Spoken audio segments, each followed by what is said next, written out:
So, historically, in history, hooray for the redundancies there. When we studied history, we studied like old dead white dudes, yeah? Like people studied the president and rich people, and there's a larger emphasis now put on sort of personalized history, right? Because hopefully y'all realize that do any of you think that your life is somehow inherently worth less than like Donald Trump's? No. And it shouldn't be, right? Like just because Trump is a billionaire and was president doesn't mean that he's somehow like more important or worthy to future generations, right?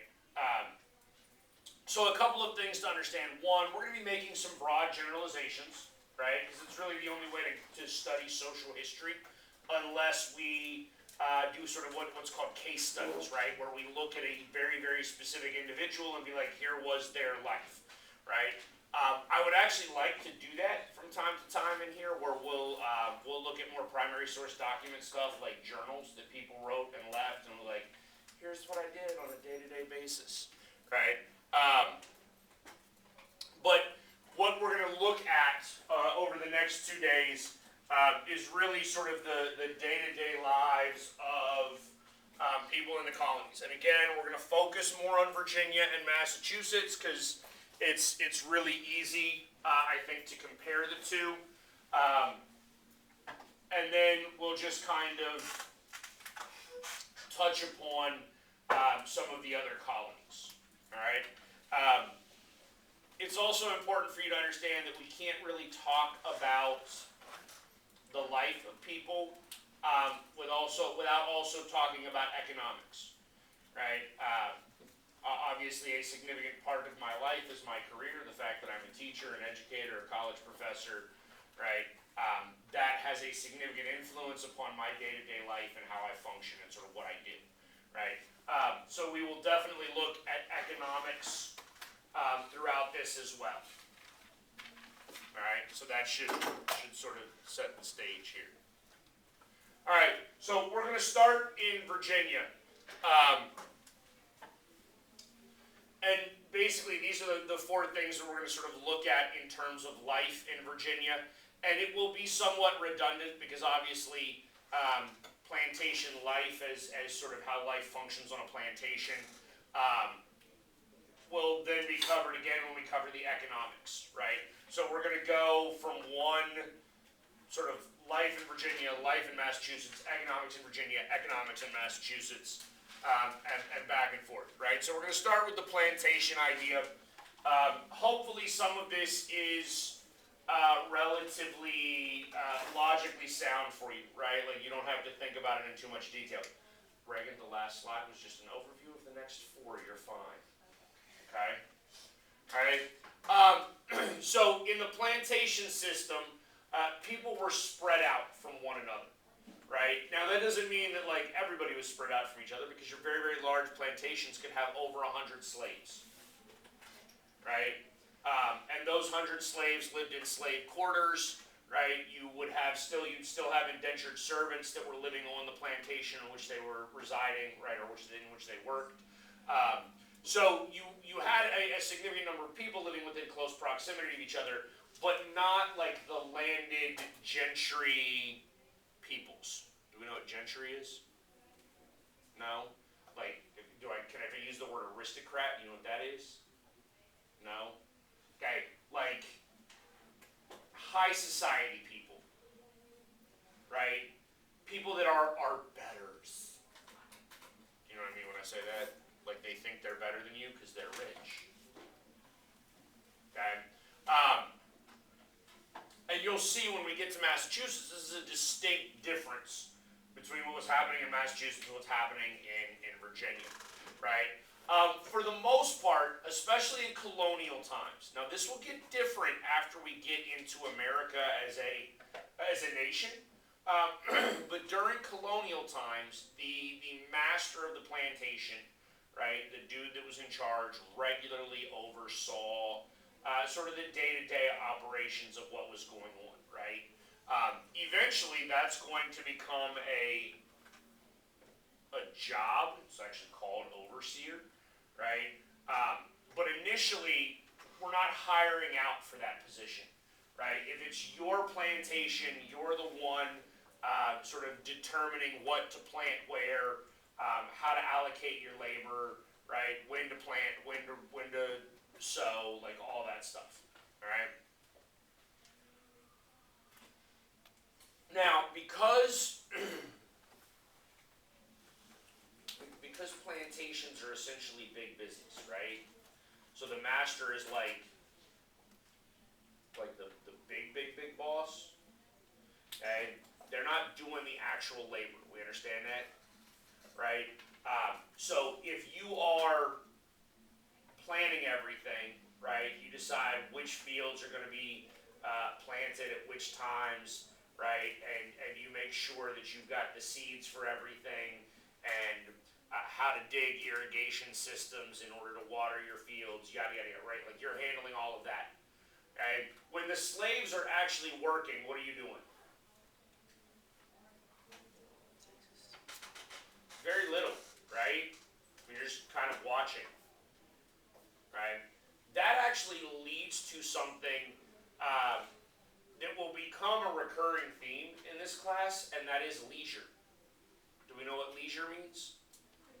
Free time, right? Okay, and in the colonial period, leisure is really only available to your elite planting class, right? The only people that can actually have leisure time are those people that would have 100+ slaves, right? Those people who plan everything, but then ultimately have, like, they're not getting their hands dirty. They're not doing any of the real work.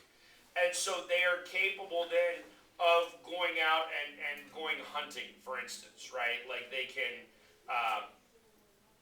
go to like dances, right? They can engage in societal interactions that are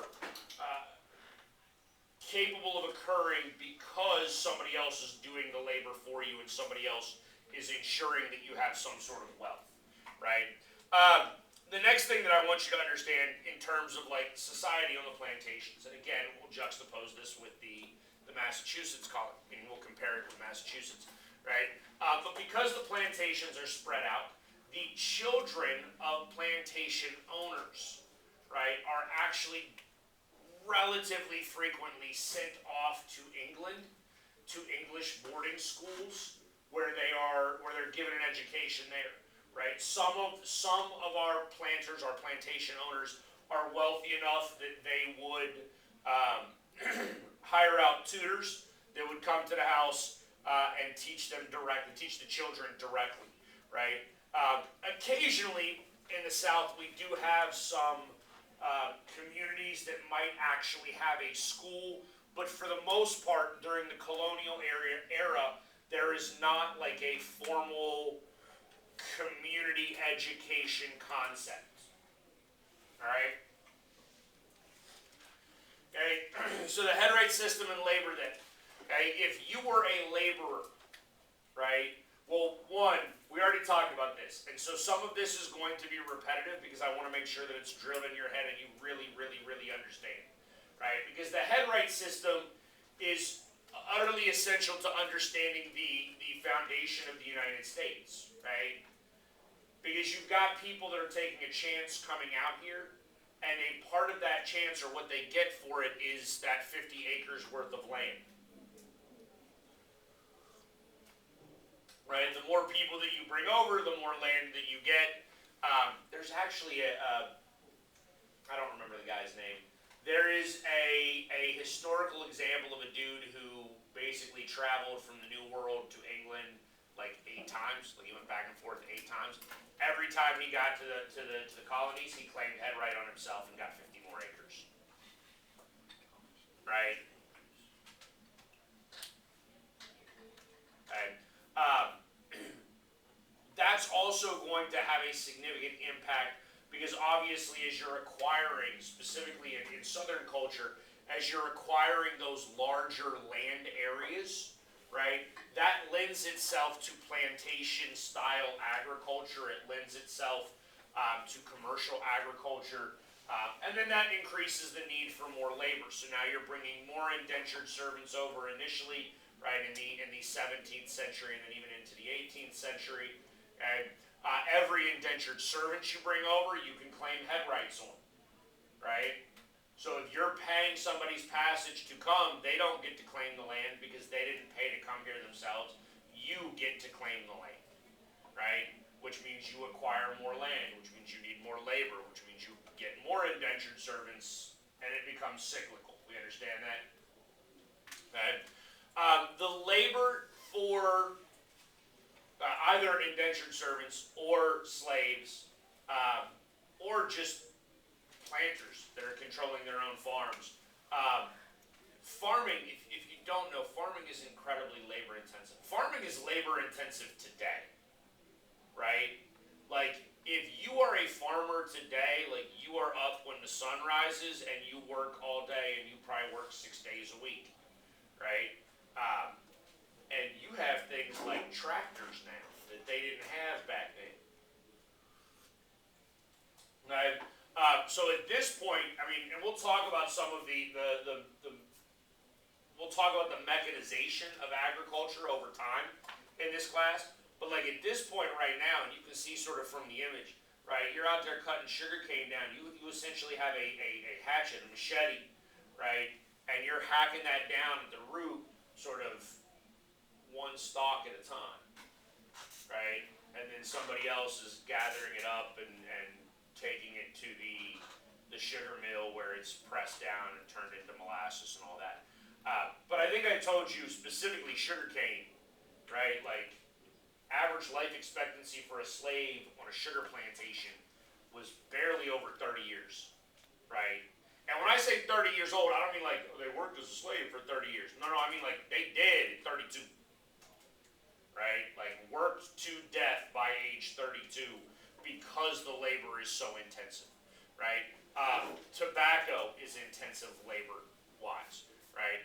There really isn't anything at this point that doesn't require significant amounts of manual labor and therefore very, very long hours, especially on the plantation systems where you're trying to commercially grow crops, right? So that brings us to women in the South. In the South, women had basically no political power. They were not allowed to vote.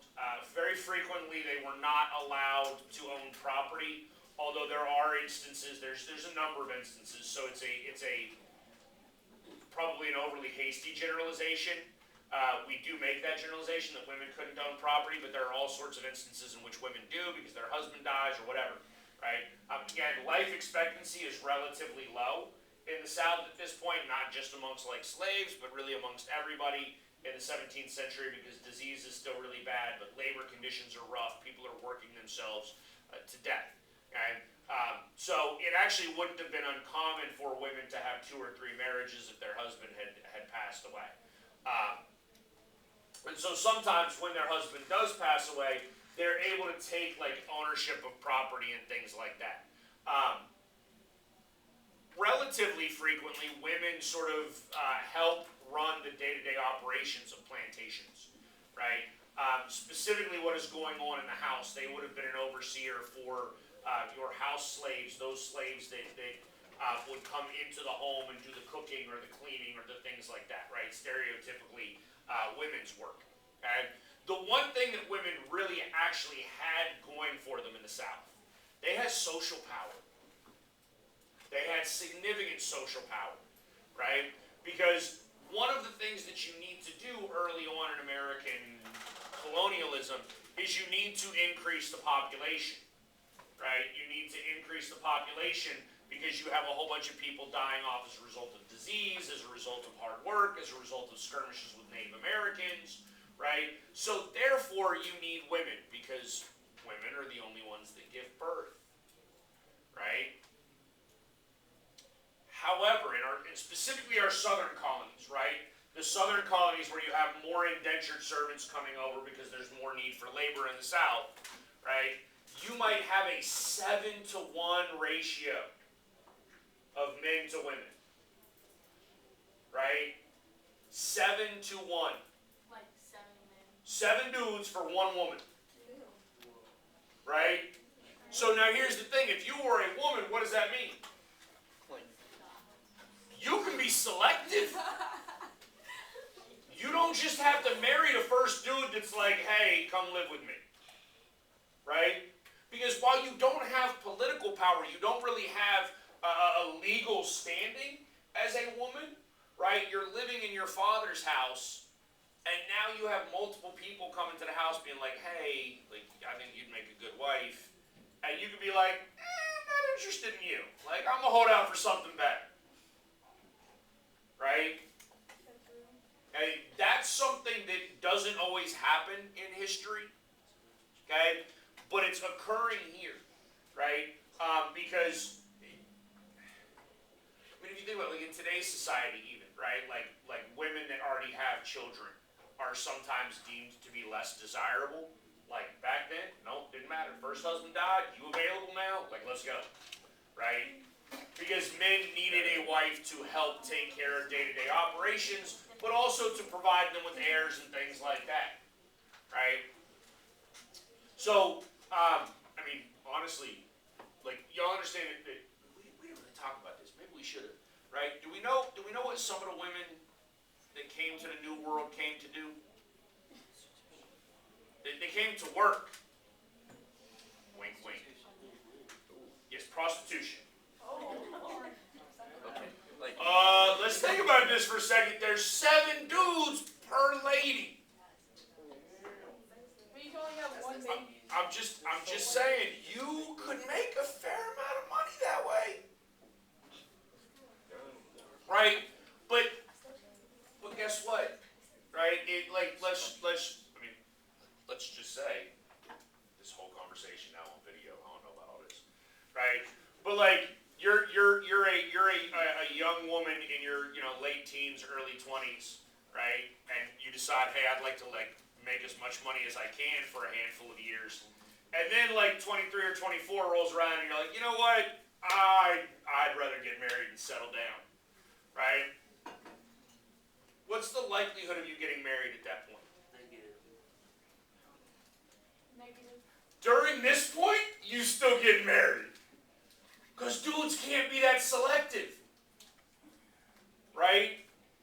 Like, your body count didn't matter. Right? That's the type of social power women had at this point. Okay? Solely because there were not enough women here. Alright? Eventually that will start to change. Right? Especially as we get into increasing the population not through immigration but through natural birth, right? Because then you have the same number of men and women being born in the colonies and whatnot, right? So this is going to bring us to life in Massachusetts. What was life in Massachusetts like?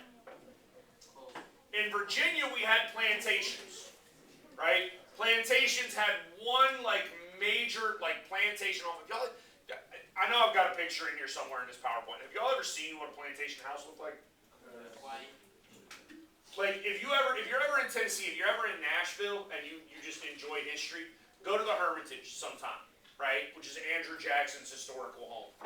Okay? Like the homes, plantation homes were one, enormous, 2, beautiful, right? I mean, they were very stately. Like they stood out on the countryside. Like you saw them from very, very long distances away. Okay? They operated as sort of a cultural center, right? Because since everybody was spread out, if you had some sort of social gathering, right, like it needed to happen in the plantation home, so those homes were very large, right? On the other hand, in Massachusetts, we don't got that, right?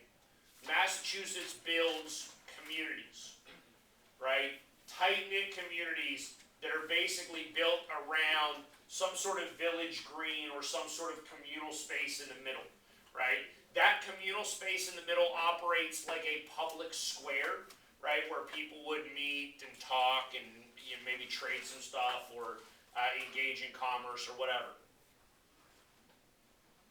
Our New England towns, right? As soon as you created a town in New England, what did you have to build first? A church. Not a house. Nope. Got to build the Lord's house first. Right? So you got to build Jesus a home before you go and build yourself a home. Right? But they build a church. They build a town hall. Sometimes, actually frequently, the church and the town hall would be the same thing. Right?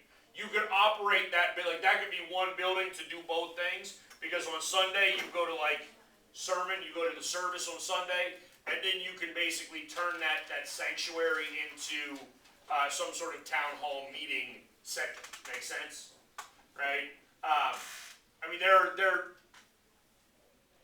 in fact, I forget where it was where I lived, but like, I lived somewhere and my local church was actually my local polling location. No, it's here. We're here. When I go vote here, I go to a church. Right? There's actually a history of politics and religion intermingling, especially in the New England area. Right? Especially in New England, politics and religion were very closely tied to one another. Right? In the New England area, specifically amongst the Puritans, right? They also built everything very close together because up there, the people were nosy. Like, you was all up in your neighbor's business because you had to make sure that your neighbor was upholding the religious covenant.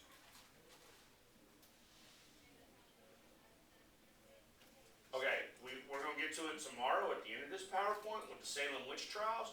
How you know somebody practicing Satan worshiping and then like witchcraft unless you're staring in their bedroom window? That is so That is.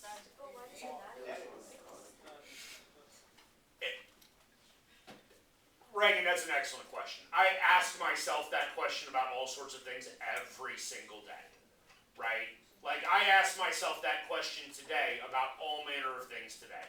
If you didn't hear her question, she said, why does it matter? Right? But when you have created a community, when you've created a township based on some very, very strenuous religious standards, it does matter to people, right? And it shouldn't surprise you because I'm sure, every single one of you, I hope it's not you, right? But I'm sure every single one of you got that nosy friend, don't you? Right? That just know all the gossip. Right? Like they know everybody who dating everybody, who doing this, who doing that, who cheated on my last test. Like they know everything. Yes? Right? Like that is not uncommon. A couple of you laughing like it might be you. You understand that's not uncommon in terms of human behavior then, yes? Okay? But this is a part of New England culture. Next, they build in schools. They're building schools up in here. In fact, New England has one of the highest literacy rates in the world at this point. Right? Let me say that again to you so you understand. New England has some of the highest literacy rates in the world. Right? We created Plymouth in what year? Y'all remember? 1620. 1620. We built Harvard in what year? 1636.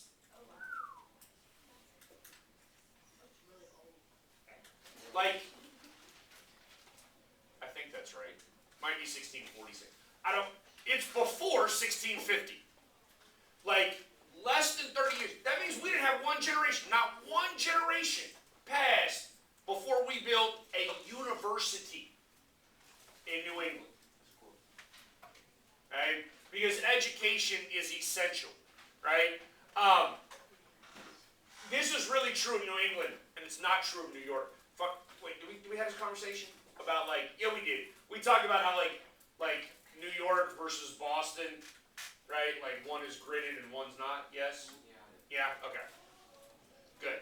All right, so Puritanism. This is a significant part of the lifestyle of New England, right? So I just told you they had incredibly high literacy rates. Okay, and the reason is because you have to read the Bible, right? And you need to read the Bible for yourself because Puritanism, right, and really Christianity is coming from Luther's 95 Theses, and you understand what Protestant actually means? Protest. What are you protesting? You protesting the Catholic Church. Right, and that's what all Protestantism is founded upon. It's a protest of the Catholic Church. Fun fact, Catholicism doesn't care if you can read. Sometimes I think Catholics don't want you to be able to read. Right? That way you just do whatever the priest tells you. I mean, my grandmother has, quote unquote, quoted scripture to me before that is not in the Bible. Like, but she's a good Catholic woman. Right? So in the Massachusetts area, right, education is paramount. Right? And it is tied. Again, it's tied closely with religion. Right? Because why are we teaching you to read and write? We're teaching you to read and write in order for you to be able to read the Bible. Why do you have to read the Bible? Because you have to uphold the covenant, the communal standards. Right? You got to uphold the community standards, which are incredibly strenuous. Right? Like you better not on Sunday, you better not be hungry and go pick no apple off no tree. Don't do it. Jesus would frown upon it. Right? Because that's labor on the Sabbath. I mean, like that's the kind of religious fervor we're talking about. Right? And you've got people that are literally like spying on you to double check that. Like that's what they're doing in life to ensure that you're upholding the covenant. Now, ultimately what ends up happening, well, I already told you this when we talked about town halls. Oh, I did not tell you that. This is part of the reason why religion and politics mix so much in Massachusetts, right? Is because a lot of the time it was church elders that were your town hall like leaders, right? So they were the ones sitting on the city council. They're also, anybody know what deacons are in a church? Yes? If you've never heard that term, like most Protestant churches have deacons. Deacons are basically like the church elders, like the old members of the church, who operate as like a governing council, right? They're the ones that basically hold a minister accountable, okay? Because otherwise there's nobody overseeing the minister himself, and that can produce its own sorts of problems, right? Now, because this covenant, because I mean, like you can't, like y'all understand if you understand religion, do we understand religiously like according to the Bible, we all sinners, right? Yes, like we all suck, we all gonna fall short, right? Which I mean, this is one of those things I don't understand, right? Because in Puritanism, under this religious covenant, you essentially had to be perfect, right? But that is a standard that nobody can abide by, right? So what happens over time? Like, y'all actually understand the psychology of this? Like, if Reagan walked in every morning, I don't know why I like picking on you, I just do. It's because you're always smiling. Right? If Reagan walked in every morning and I looked at Reagan and was like, oh God, you're stupid. Every day. What eventually happens to Reagan? She'll start believing it. Right? But not only would she start believing it, but you know what's even more fascinating? She's going to start living up to it. Like, my behavior will affect her psychology in such a manner that she will actually become less intelligent. Because she will cease to think complexly, right? She will cease to try hard. She will cease to seek further knowledge and try to make herself more intelligent because she'll begin to believe it. So what happens is we have this covenant, right? And nobody can abide by it, right? Nobody can uphold the standard. So what are you going to do?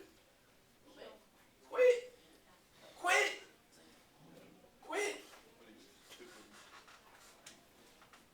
Right? I mean, if you were doing something and every time you did it, I looked at you, that's wrong. You suck. That's no good. You're going to quit. That's human nature. And it happens in the New England area. It happens in the Puritan religion, right? And here's where it gets really, really, really complex and problematic, right? Because I just told you, religion and government go hand in hand. So when you stop with the religion, what happens to government?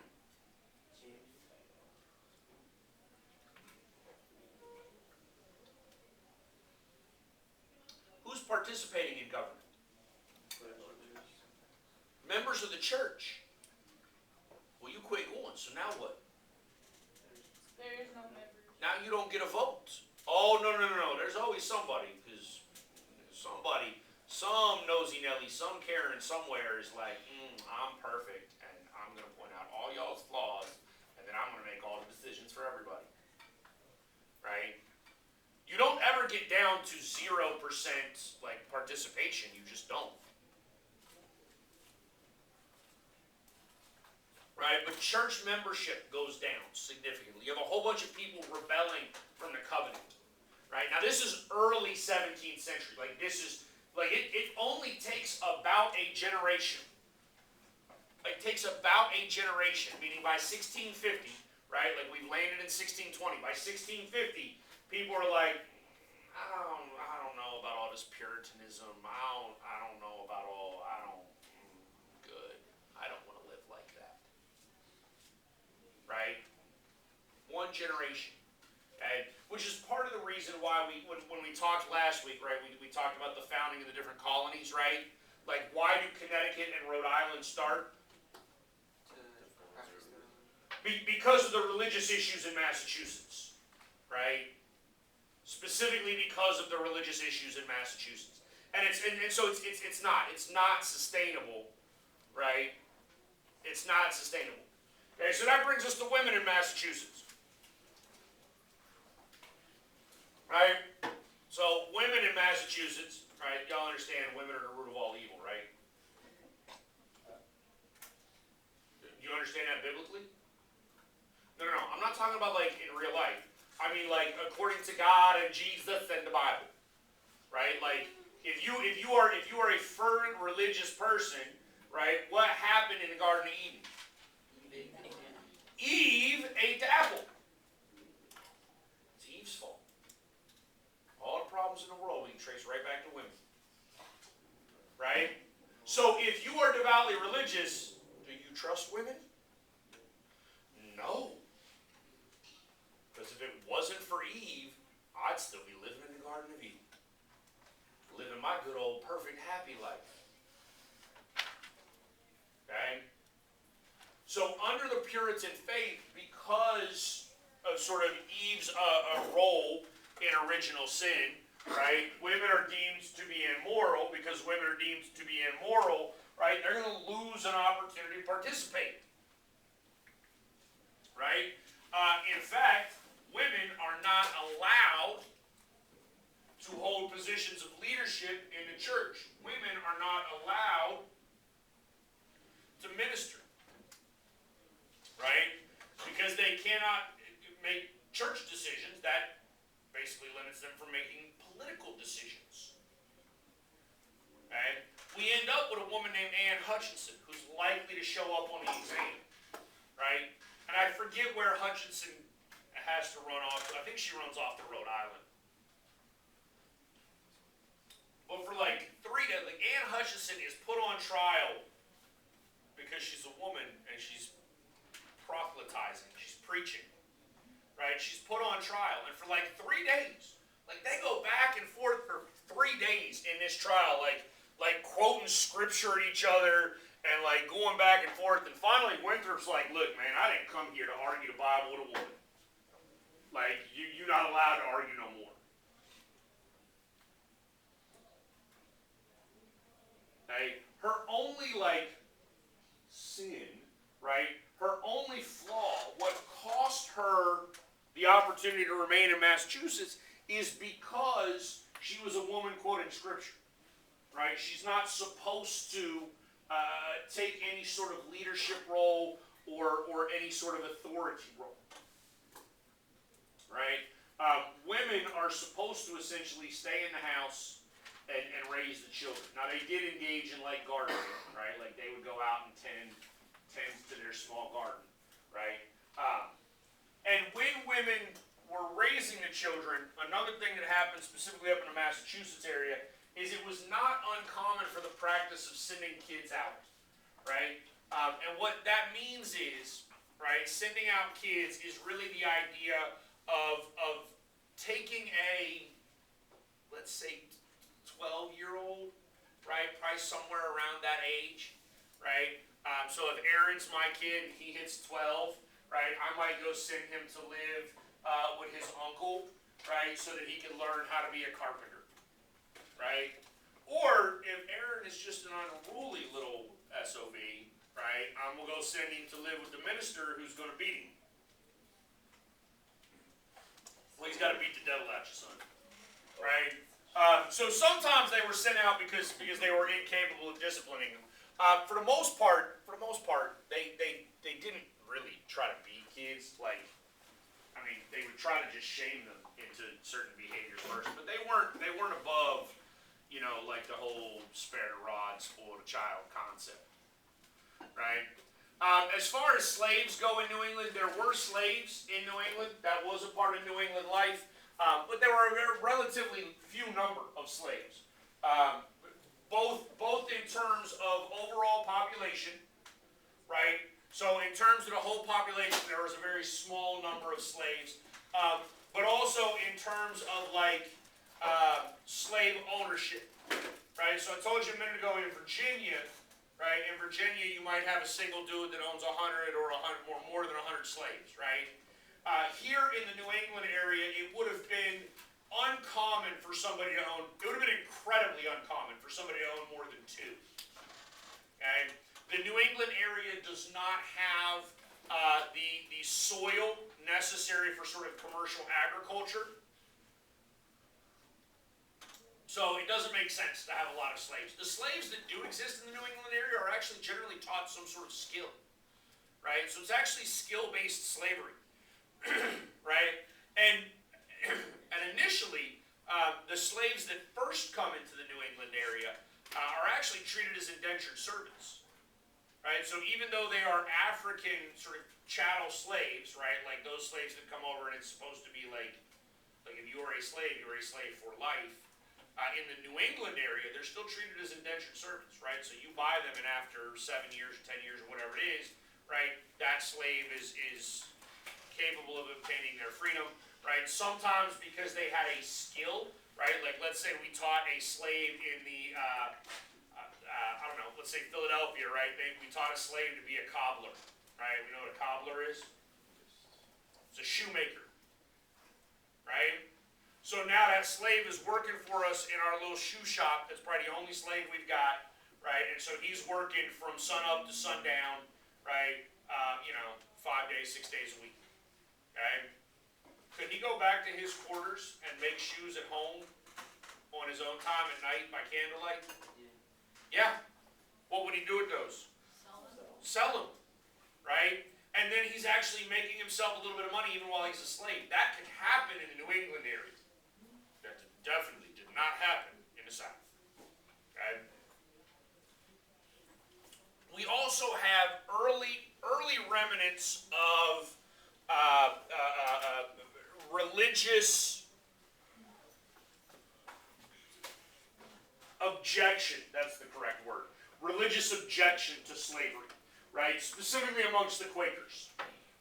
And so there were New England religious groups that saw slavery as sort of an abomination, right? As being immoral, as being against sort of the moral understandings of God and religion and whatnot, right?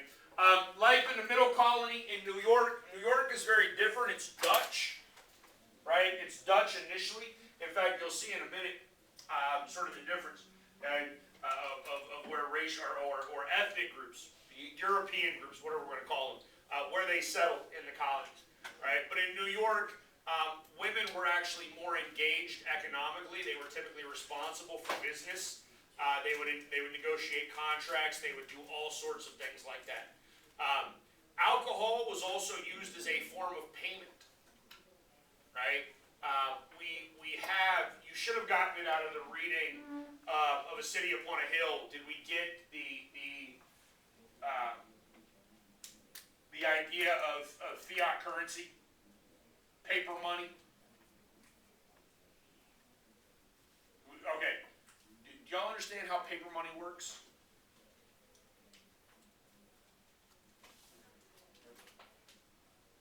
Yeah. Give it to somebody. So, Sophia, what's this worth? $1. No, that's what it is. What's it worth? $1. Nope, that's what it is. What's it worth? $1.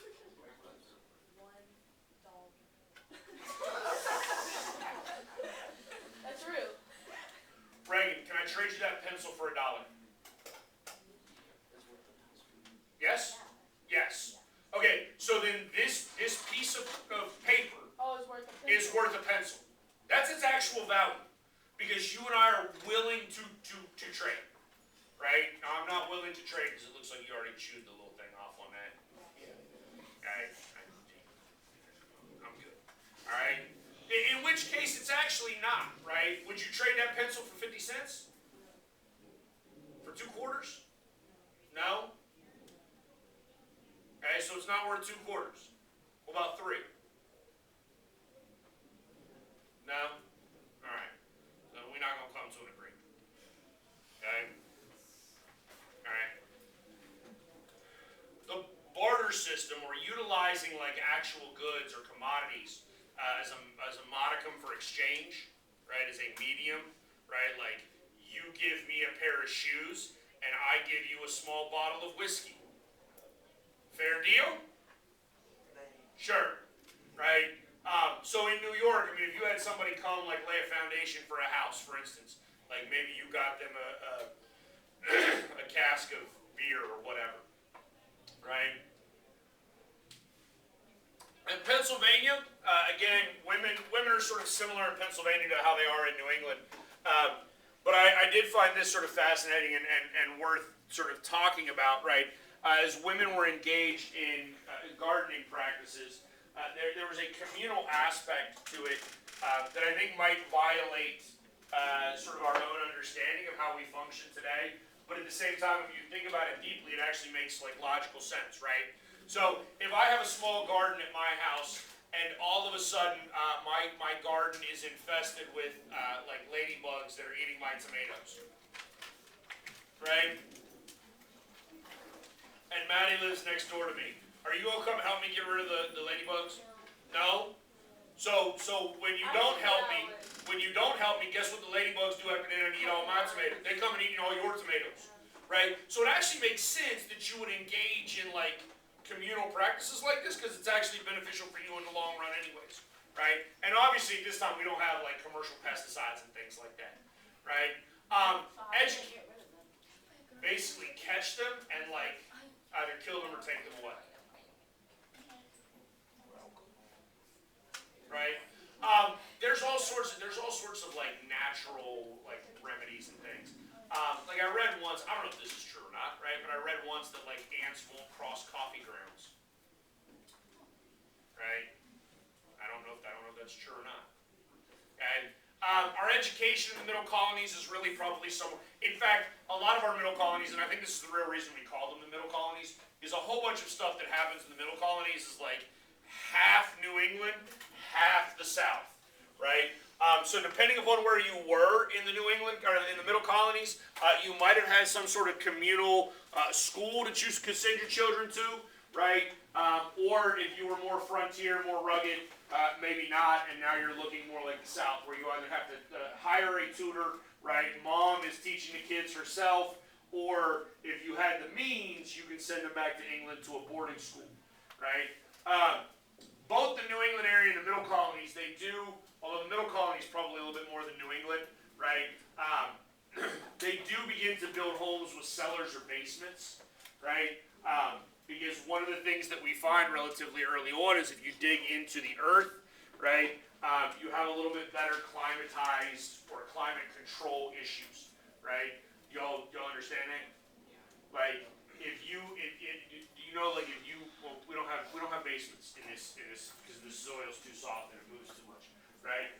But if you go to, like, Iowa, for instance, right, and you find a house with a basement in Iowa, right, what happens in the summertime? Is the basement hotter or colder than the rest of your house? Cooler, right? What happens in the wintertime? It's warmer, right? Because the temperature of the earth is less susceptible to change than the temperature of the air, right? So the deeper that you dig down, the more stable the temperature is, okay? And it's usually stable somewhere in like the 60s, right? So you would have had like storage of excess vegetables that have been pickled or canned or whatever that would have existed there, right? Now on the downside, because you store food and whiskey and things like that down there, and they're not necessarily airtight, man, some of the basements and the cellars were rank. They stank. This is the sort of ethnic breakdown of where people were coming during the colonial period. And I do want to call your attention to a number of it, because I think it's actually really, really important to understand who was coming where, right, and what the impacts are on the culture of those different communities, right?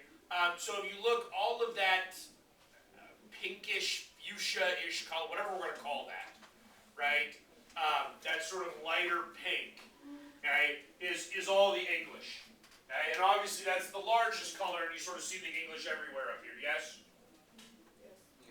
Alright, so I want you to note, right, that this darker sort of pink that you really see predominantly in the South, and also predominantly intermixed only with the English, that's where our slaves were coming, right? Which means most non-English people did not own slaves.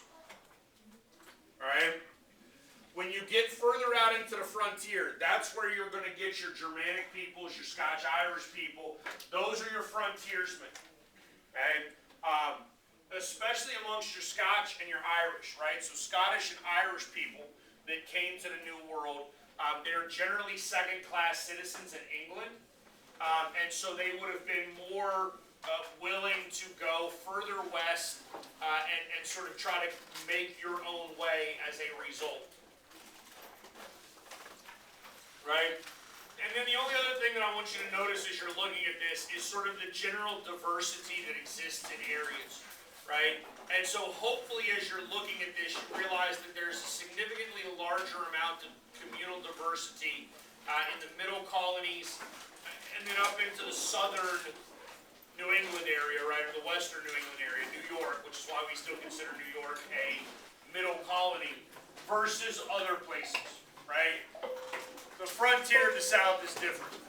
Have a good day. Thank you very much. I appreciate y'all listening all the way to the end of the bell. Hey, no quiz tonight, right? Do not do a quiz